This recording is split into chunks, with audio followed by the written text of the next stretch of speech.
Hello కాగా అందరికీ నమస్తే. ఎల్ల కథ ఏందనుకుంటూరా? బన్ అయితే చికెన్ అయితే పట్టుకొని వచ్చిండు. దాన్ని అయితే మంచిగా తెల్లగా అయితే కడుక్కున్నాం. తర్వాత అయితే ఒక ప్లేట్లోకి తీసుకొని ఉప్పు కారం నూనె ఈ అల్లం మొత్తం వేసి అయితే మంచిగా అయితే కలుపుకున్నాం. ఇక తర్వాత అయితే బన్ అయితే ఉల్లిగడ్డలు అయితే కోస్తుండు. కళ్ళకైతే ఘోరంగా అంటే ఘోరంగా నీళ్ళు వస్తున్నాయి. ఇవరకు అయితే కలిపింది అయితే పక్కకు పెట్టుకున్నాం. ఇక స్టవ్ ఆన్ చేసి వాళ్ళు అయితే ఒక కంచుడు పెట్టుకొని అలా అయితే ఉల్లిగడ్డలు అవన్నీ అయితే వేసినాం బగారాకులు. అవైతే కొంచెం ఉడికినట్టు అయిన వాళ్ళు పసుపు అయితే వేసినాం. ఇవైతే మంచిగా అయితే కలుపుకున్నాం. తర్వాత అయితే చికెన్ అయితే అలా బొర్రిచ్చిండు. ఇవైతే ఒకసారి అయితే మంచిగా అయితే కలుపుతాండు మనోడు కౌశిక్ అన్న.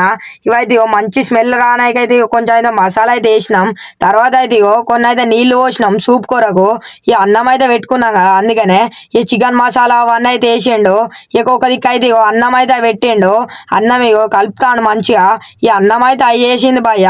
బాయ్ ఫ్రెండ్స్, ఇంకోటి కలుద్దాం. మన వీడియోలు చూస్తారు కానీ సబ్స్క్రైబ్ మాత్రం చేసుకుంటలేదు. సబ్స్క్రైబ్ చేసుకోండి మళ్ళా.